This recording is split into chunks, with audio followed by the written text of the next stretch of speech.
Good morning, everybody. Good afternoon. It's afternoon for me, so good afternoon, everybody. I'm in the same spot as I was on Monday, on my birthday. Now just even older and wiser than that video I put out yesterday. But we're right back. I like this place so much, I decided I'm just going to come do a wander here as well.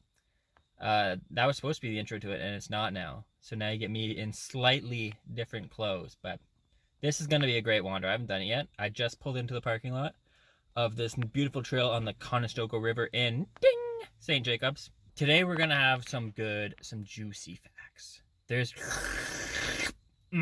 These facts are real juicy. This is gonna be very informative. You're gonna end this video being like, wow, I learned so much about that local community Aaron lives near. If I ever go there, I'm gonna know so much for those residents. And that's what we're here for at the Weekly Wander. So let's get right into it. It seems like a beautiful day. It snowed last night, but now it's like 8 degrees now. Snow's gone. So we're gonna get for a beautiful walk, get some nice shots, gonna get home, get some editing, and get this to you, the people, the video you deserve. So let's get to it, and we'll see you on the trails. At us. Here we are at the Conestogo River, outside the car this time. It's a little sunny out. I had to put the shades on from outside the car. Now I look like, what's going on up here? Is that the look, or do I just cover it? Huh? I don't know. Oh. The river series continues as we explore St. Jacobs Conestogo River today. We're not on the actual trail. I just decided I'm gonna take the scenic route rather than cut through the parking lot I'm looking at in front of me. This is gonna be an exciting video. As I said mere seconds ago, I got some good details, good facts. It was one of those days where I was like reading the fact and I went, no way! Huh! Just surprised myself with the information I learned that you're gonna know at the end of this video, and you're only gonna know it if you listen to the entire video and don't skip through it. I don't like what that's doing. So, welcome to the Weekly Wander.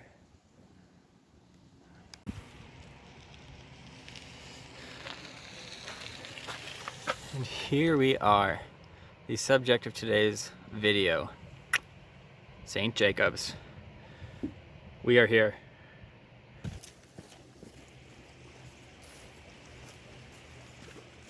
Hello, for the third time. Hopefully my voice is projecting enough. We came prepared. Didn't leave the notes on our phone. We wrote them down on a separate piece of paper. So today we're talking about St. Jacobs, which was founded in 1830 along the Conestogo River, which you see behind me. There were two nearby settlements of St. Jacobs, one being Conestoga, which was filled with Germanic settlers, and there's also Whiteburn, which is filled with English settlers. Famous settlers that landed in St. Jacobs, one of them being Abraham Erb. He is known as the founder of Waterloo. If you've been through Waterloo, you may be familiar with Erb Street, one of the major roadways that connects through Waterloo all the way to the highway. Abraham Erb was a Mennonite settler from Pennsylvania, and through him he allowed the passage, or not so much allowed, but he increased the passage of other Mennonite travelers and immigrants from Pennsylvania by building up the education, housing, and jobs and money. Those are my facts. In the 1850s, there was a large influx of settlers from Pennsylvania. They were mostly Mennonite. These were known as the Pennsylvania Dutch. And now we're not talking Dutch as in the Netherlands. We're here talking Dutch as in Deutsch. In 1852, Jacob C. Snyder built a sawmill, a flour mill, and a wool mill. This was after the completion of a dam on the Conestoga River. Let's go see that dam now. Can you hear me over the dam? Here's the dam, Aaron. In a beautiful reservoir. This wouldn't be here without John C. Snyder. Not this dam exactly. This has been updated to modern standards. This ground we're standing here right now, originally idealized as a dam in 1852. Big ideas from a big guy. With the completion of the saw, wool, and flour mill, it attracted a lot more immigrants to come to St. Jacobs, which added to the influx of residents moving in the 1850s.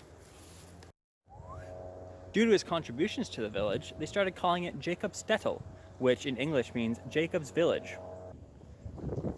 Now, how do you get from Jacob's Village to St. Jacobs? Well, the plural of Jacobs comes from Jacob's son, also named Jacob. Jacob Snyder and Jacob Snyder Jr. And the saint, well, Jacob was a great guy. He must have been named a saint through the Lutheran community there. False. The Saint just comes from, sounds nice. They liked how it rolled off the tongue and felt it would attract more visitors. So they called it St. Jacobs rather than Jacobs Village. I don't think I ever mentioned it, but what I'm walking on right now is called the Health Valley Trail, and it follows parallel to the Conestogo River, starting in St. Jacobs, right at about Albert Street and King Street. Now, St. Jacobs is by no means a large community. In 1855, the population was only 400, and 15 years after that, in 1869, the population only grew to 500.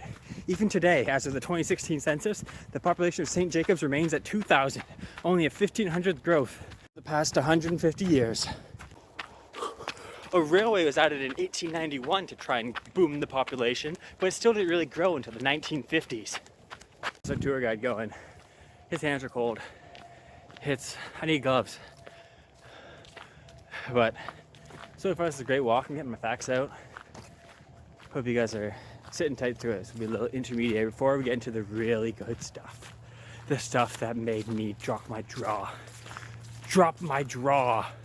at my computer desk. My jaw was on the floor because of it. Here's what I have to say. This is confidential. This is confidential. A kiss for every subscriber.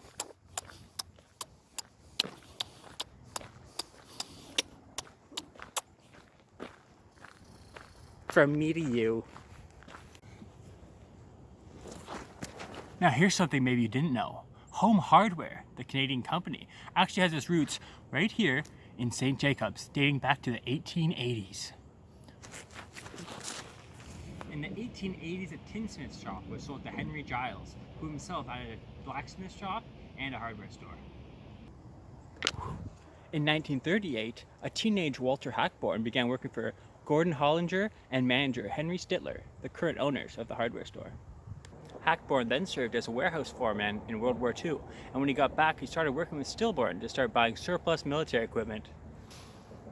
After a conversation with Stillborn, they decided to buy Hollinger Hardware for themselves and start going to their own business of wholesale lumber and hardware. Sittler and Hackborn then started meeting with independent hardware stores around Upper Canada. They felt that if they worked together with all these smaller stores, they could get them a better deal on wholesale products. Yeah, I goofed in the field, thought I was recording when I wasn't recording, and vice versa. So my final fact wasn't recorded. But the final fact is that Hackborn and Stittler, not Stillborn, as I said earlier in this video, talked to 122 dealers and 25 independent hardware stores, and then on September of 1938, they conglomerated into the Incorporation of Home Hardware. Hey Aaron, back at home, nice and warm. Do you have anything else to add to this video? It is warm in here, Aaron. Did you happen to mention that the Waterloo region is home to the largest population of Old Order Mennonites in all of Canada? Is he gone? No, I'm not done yet. Sorry. I've got to finish editing this video, but you stay warm Okay. out there, and we'll catch Bye. up later. See ya. What a great guy he is. This is a sign in front of me that says fart. It says fart.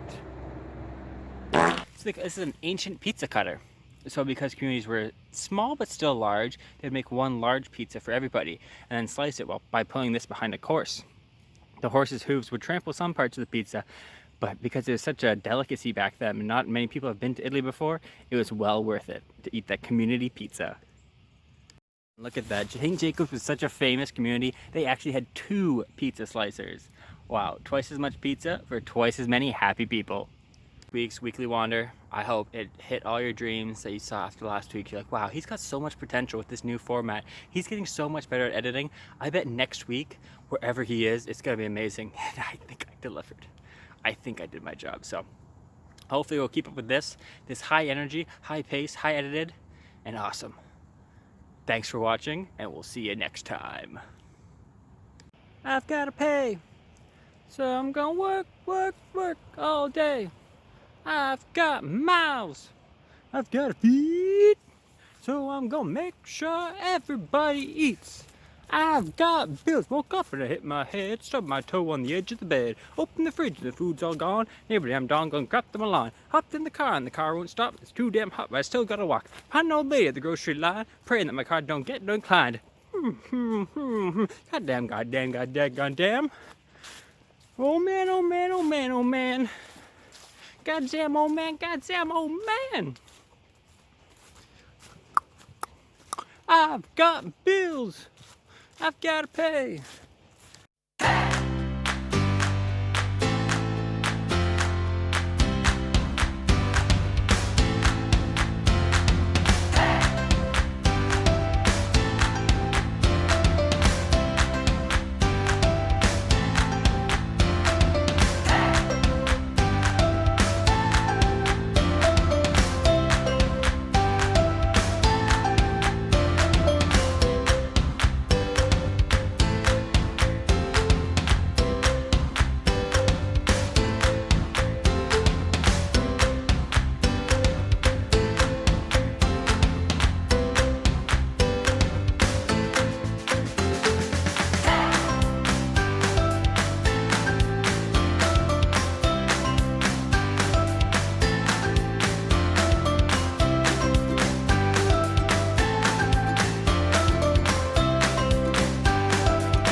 Another outro, this time at the dam. The bridge, as I showed you, was out, so I couldn't just drive directly to it. I had to drive all the way around, take a little adventure. The phone died, so I had to charge it on my way over here. Overall successful day out here in St. Jacobs. Definitely recommend you come visit here if you're ever in the Waterloo area. Want a quiet place to stop for lunch, there's tons of... Come to this dam. There's parking at the St. Jacobs Dam on Google Maps. Go visit some of the local St. Jacobs restaurants to support local businesses, especially in this time of need. And treat each other nice. Treat each other nicely. This is Aaron Brock reporting for Aaron the Brock. We'll see you next week on another wander.